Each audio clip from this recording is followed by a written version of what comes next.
Good morning बच्चों। बेटा हम राजनीति विज्ञान में पाठ 3 चुनावी प्रक्रिया पढ़ रहे हैं। उसमें हमने चुनाव क्यों होते हैं, चुनाव की ज़रूरत क्यों है, चुनाव प्रणाली क्या है, ये भी हमने पढ़ लिया कि हमारे यहाँ पर लोकतांत्रिक चुनाव प्रणाली है। लोकतांत्रिक चुनाव प्रणाली में कौन कौन सी शर्तें होती है ये भी हमने देख लिया।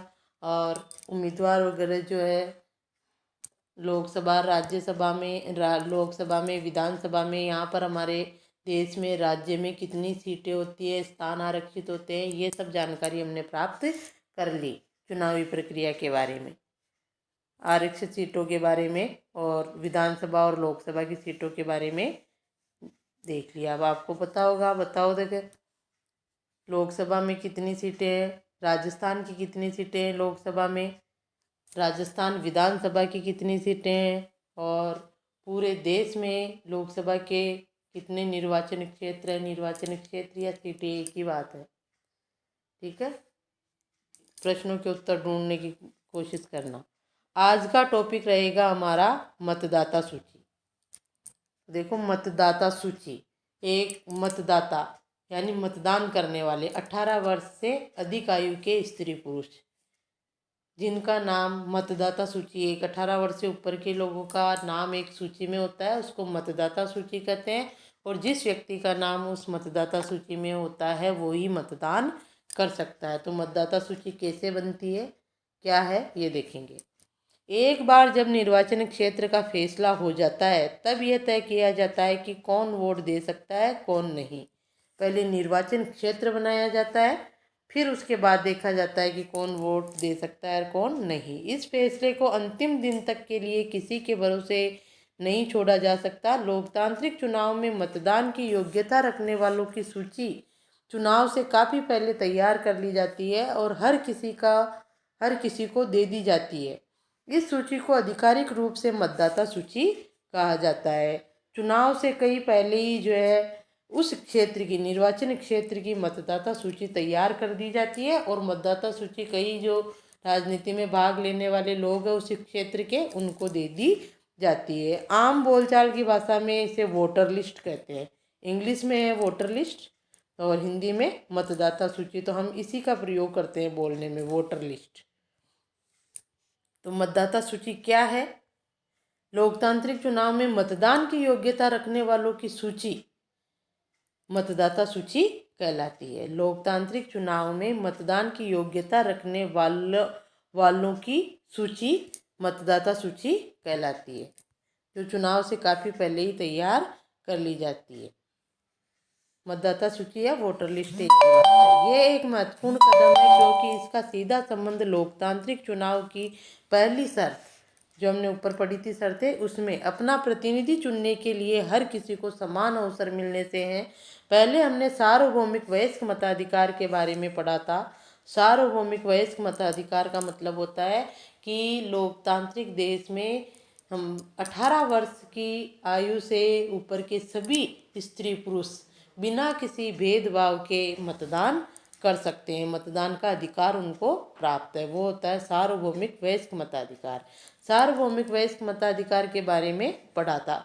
व्यवहार में इसका मतलब, इसका किसका, सार्वभौमिक वयस्क मताधिकार का मतलब क्या है? देखो, इसका मतलब है कि हर किसी को मत देने का अधिकार होना चाहिए और हर एक का मत समान मोल का होना चाहिए। सार्वभौमिक वयस्क मताधिकार का मतलब, अर्थ कि हर किसी को बिना भेदभाव के मतदान का अधिकार होना चाहिए और सभी के मत का मूल्य समान होना चाहिए, चाहे वो अमीर हो, गरीब हो या स्त्री हो, पुरुष हो, किसी धर्म का, किसी भी जाति का हो, सबके मत का मूल्य समान होना चाहिए। जब तक ठोस कारण न हो किसी को मताधिकार से वंचित नहीं किया जा सकता। मताधिकार से वंचित नहीं किया जाना चाहिए। अलग अलग नागरिक अनेक मामलों में एक दूसरे से भिन्न होते हैं। कोई अमीर है, कोई गरीब है, कोई बहुत पढ़ा लिखा है तो कोई कम या एकदम अशिक्षित है, कोई बहुत दयालु है तो कोई नहीं, पर हर कोई इंसान तो है। सभी व्यक्ति अलग अलग है, गरीब, अमीर, स्त्री, पुरुष, जाति से, धर्म से, कोई पढ़ा लिखा है, कोई नहीं है, लेकिन इंसान तो सब है ना। और अपनी ज़रूरतों और विचारों के अनुसार अनुरूप समाज में योगदान करता है। इसलिए सभी को प्रभावित करने वाले निर्णयों में सबकी भागीदारी होनी चाहिए। इसीलिए सार्वभौमिक वयस्क मताधिकार को अपनाया है हमारे लोकतांत्रिक देश में, कि सभी व्यक्ति चाहे अलग अलग है, किसी भी रूप में अलग अलग है, लेकिन किसी न किसी रूप में वो समाज में योगदान देते हैं, देश के विकास में योगदान देते हैं। इसलिए सबको प्रभावित करने वाले जो निर्णय देश के लिए जाते हैं उसमें सबकी भागीदारी होनी चाहिए। हमारे देश में 18 वर्ष और उससे ऊपर की उम्र के सभी नागरिक चुनाव में वोट डाल सकते हैं। नागरिक को जाति, धर्म, ये 18 वर्ष याद रखोगे, 18 वयस्क मताधिकार है। और सार्वभौमिक का मतलब होता है कि जाति, धर्म, लिंग के आधार पर जो है भेदभाव नहीं किया जाता है। तो 18 वर्ष से आयु के ऊपर या आयु के लोग मत वोट डाल सकते हैं। नागरिक की जाति, धर्म, लिंग चाहे जो हो, चाहे जाति, धर्म, लिंग कुछ भी हो, उसे मत देने का अधिकार है। अपराधियों और दिमागी असंतुलन वाले कुछ लोगों को वोट देने के अधिकार से वंचित किया जाता है। कोई अपराधी होते हैं उनको, और कोई दिमागी असंतुलन यानी जो जिसका माइंड सही काम नहीं करता, पागल व्यक्ति है, उसको वोट देने का अधिकार नहीं है। ऐसा क्यों? क्योंकि वो पागल है तो अपने मत का सोच समझकर उपयोग नहीं कर सकता वो, इसलिए अधिकार से वंचित किया जा सकता है। लेकिन ऐसा सिर्फ बेहद खास स्थितियों में ही होता है। सभी सक्षम मतदाताओं का नाम मतदाता सूची में हो, ये व्यवस्था करना सरकार की जिम्मेदारी है, क्योंकि हर अगले चुनाव में नए लोग मतदाता बनने की उम्र तक आ जाते हैं। इसलिए हर चुनाव से पूर्व मतदाता सूची को सुधारा जाता है। जो लोग उस इलाके से बाहर चले जाते हैं या जिनकी मौत हो जाती है, उनके नाम इस सूची से काट दिए जाते हैं। हर 5 वर्ष बाद मतदाता सूची, हर 5 वर्ष बाद, अंडरलाइन कर लो, 5 वर्ष बाद मतदाता सूची का पूर्ण नवीनीकरण किया जाता है। ऐसा मतदाता सूची को एकदम ताज़ा रखने के लिए किया जाता है। पिछले कुछ वर्षों से चुनावों में फोटो पहचान पत्र की नई व्यवस्था लागू की गई है। आजकल फोटो पहचान पत्र बन गया है, जिसके पास वो फोटो पहचान पत्र हो वो ही मतदान कर सकता है। इससे क्या फर्जी वोट नहीं डले, इसलिए ये व्यवस्था की गई है। सरकार ने मतदाता सूची में दर्ज सभी लोगों को ये कार्ड देने की कोशिश की है। कौन सा कार्ड? वही फोटो पहचान पत्र कार्ड देने की कोशिश की है। वोट देने जाते समय मतदाता को ये पहचान पत्र साथ रखना होता है, जिससे किसी एक का वोट कोई दूसरा न डाल दे। पर मतदान के लिए ये कार्ड अभी तक अनिवार्य नहीं हुआ है। वोट देने के लिए मतदाता राशन कार्ड या ड्राइविंग लाइसेंस जैसे पहचान पत्र भी दिखा सकते हैं, यानी वो अपनी कोई सी भी आईडी दिखाकर मतदान कर सकते हैं। ठीक है, तो ये समझ गए आप। मतदाता सूची यानी 18 वर्ष से अधिक आयु का जो भी व्यक्ति होता है उसका नाम उस क्षेत्र की मतदाता सूची में होता है। और मतदाता सूची समय समय पर अपडेट की जाती है। जब नए चुनाव होते हैं तो मतदाता सूची में कई नए नाम जुड़ते हैं, क्योंकि कई भी लोग बच्चे जो है 18 वर्ष की आयु पूरी कर चुके होते हैं 5 साल में, तो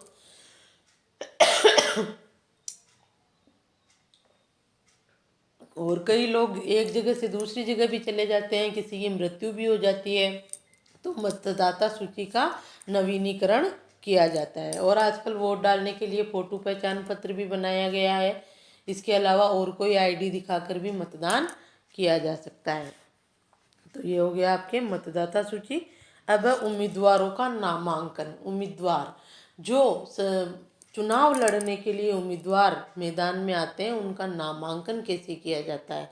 जैसे सरपंचों के चुनाव है, एमएलए एमपी के चुनाव है, यानी विधानसभा सदस्य लोकसभा सदस्य के चुनाव है, तो उसके लिए जो उम्मीदवार खड़े होते हैं उनका नामांकन कैसे होता है, कौन व्यक्ति नामांकन कर सकता है चुनाव लड़ने के लिए, ये देखेंगे। अब हमने ऊपर देखा कि लोकतांत्रिक चुनावों में लोगों के पास वास्तविक विकल्प होना चाहिए। लोकतांत्रिक चुनावों में लोगों के पास क्या होना चाहिए? विकल्प होना चाहिए। कोई एक ही व्यक्ति हो कि इसी को मतदान करना है तो चुनाव से कोई मतलब ही नहीं है। अलग अलग विकल्प होते हैं कि ये बीजेपी का, ये कांग्रेस का, ये अन्य पार्टी का, ये है वो और ये वो, कितने सारे सदस्य होते हैं, और नागरिक अपने पसंदीदा उम्मीदवार को अपना वोट देते हैं। वास्तविक विकल्प होना चाहिए। जब किसी के भी चुनाव लड़ने पर लगभग किसी किस्म की बंदिश न हो। हमारा विकल्प कब होगा, जब किसी के भी जो चुनाव लड़ने पर किसी किस्म की बंदिश न हो। हमारी चुनाव प्रणाली ऐसा ही करती है, जो कोई व्यक्ति मतदाता है वह उम्मीदवार भी हो सकता है। हमारी चुनाव प्रणाली में यही है कि चुनाव लड़ने के लिए भी कोई भी व्यक्ति खड़ा हो सकता है जो 18 वर्ष से अधिक आयु का है, जिसका नाम मतदाता सूची में है, और वो उम्मीदवार की आयु या योग्यताएं जो भी उम्मीदवार के लिए तय की गई है, सिंपल योग्यताएं हैं, जैसे वह भारत का नागरिक हो, उसकी आयु 25 वर्ष या उससे अधिक हो, वह पागल दिवालिया न हो, वह किसी सरकारी नौकरी में न हो, इस तरह की योग्यताएं हैं उम्मीदवार की। तो वो जो भी नागरिक ये योग्यताएं पूरी करता है वो चुनाव में जो है खड़ा हो सकता है उम्मीदवार के रूप में। ठीक है, जो कोई व्यक्ति मतदाता है वह उम्मीदवार भी हो सकता है। सिर्फ एक फर्क है कि कोई भी व्यक्ति 18 वर्ष की उम्र में ही वोट डालने का अधिकारी हो जाता है, जबकि उम्मीदवार बनने की न्यूनतम आयु 25 वर्ष है। 25 वर्ष की आयु के बाद कोई भी व्यक्ति उम्मीदवार लोकसभा और विधानसभा के चुनाव में खड़ा हो सकता है। उम्मीदवार बनने में भी, आगे देखो, उम्मीदवार बनने में भी अपराधियों वगैरह पर रोक है, लेकिन यह पाबंदी भी बहुत ही कम मामलों में लागू होती है। राजनीतिक दल अपने उम्मीदवार मनोनीत करते हैं, जिन्हें पार्टी का चुनाव चिन्ह और समर्थन मिलता है। पार्टी के मनोनयन को बोलचाल की भाषा में टिकट कहते हैं। देखो क्या होता है, अपराधियों पर, इन पर चुनाव लड़ने की पाबंदी है। अगर मान लो किसी पर कोई केस चल रहा हो, फार्म में लिखा होता है वो उम्मीदवार के जब नामांकन करने जाता है तो उस पर कोई केस नहीं होना चाहिए, यानी, और वो जेल की सज़ा काट के नहीं आया हुआ होना चाहिए। इस तरह के कुछ नियम है। तो लेकिन ये पाबंदी बहुत ही कम मामलों में लागू होती है। राजनीतिक दल जो होते हैं, यानी राजनीतिक पार्टियां, जो कांग्रेस, बीजेपी और अलग अलग पार्टियां हैं, अपने उम्मीदवार मनोनीत करते हैं, अपने अपने उम्मीदवार चुनाव मैदान में उतारते हैं और उन्हें पार्टी का चुनाव चिन्ह और समर्थन भी मिलता है। पार्टी का, जैसे बीजेपी का चुनाव चिन्ह कमल का फूल है, कांग्रेस का चुनाव चिन्ह हाथ है। इस तरह अलग अलग पार्टियों के अलग अलग चुनाव चिन्ह होते हैं जो उन उम्मीदवारों को दिए जाते हैं।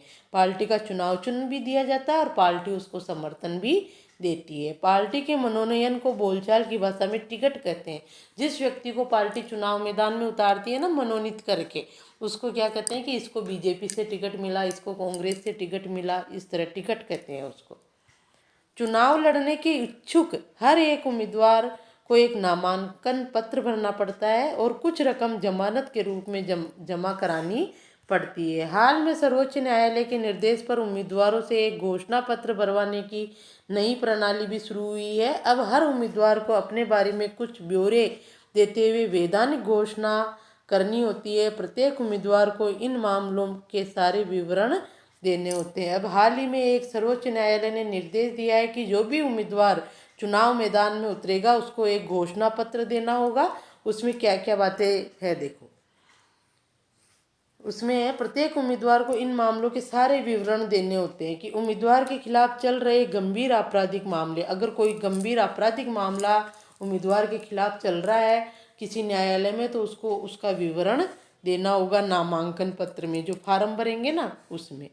दूसरा, उम्मीदवार उसके परिवार के सदस्यों की संपत्ति और देनदारियों का ब्यौरा देना होगा। जो उम्मीदवार खड़ा हो रहा है उसके पास और उसकी पत्नी पुत्र जो भी है उसके पास कितनी संपत्ति है उसका ब्यौरा देना होगा। उम्मीदवार की शैक्षिक योग्यता भी हो गई है, पहले शैक्षिक योग्यता नहीं थी राजनीति में, अब 8वीं पास 10वीं पास इस तरह कर दिया गया है। इन सूचनाओं को सार्वजनिक किया जाना चाहिए। इससे मतदाताओं को उम्मीदवारों द्वारा खुद के बारे में सूचना के आधार पर अपने फैसले करने का मौका मिलता है। इन सब सूचनाओं को सार्वजनिक किया जाता है, जनता को बताया जाता है, यानी अखबार में इसमें आ जाती है ये चीज़। इन सूचनाओं को सार्वजनिक किया जाना चाहिए। इससे मतदाताओं को उम्मीदवारों द्वारा खुद के बारे में सूचना के आधार पर अपने फैसले करने का मौका मिलता है। जो मतदाता है वो उम्मीदवारों को द्वारा जो खुद के बारे में सूचना के आधार पर जो फैसला करने का मौका उनको मिल जाता है, किनको, मतदाताओं को। ठीक है, थोड़ा ये देखो, उम्मीदवारों की शैक्षणिक योग्यता क्या है। जब देश की सभी नौकरियों के लिए किसी न किसी किस्म की शैक्षिक योग्यता जरूरी है, तो विधायक या सांसद महत्वपूर्ण पदों के चुनाव के लिए किसी किस्म की शैक्षिक योग्यता की जरूरत क्यों नहीं है? सभी तरह के काम सिर्फ शैक्षिक योग्यता के आधार पर नहीं होते। जैसे भारतीय क्रिकेट टीम में चुनाव के लिए डिग्री की नहीं, अच्छा क्रिकेट खेलने की योग्यता जरूरी है।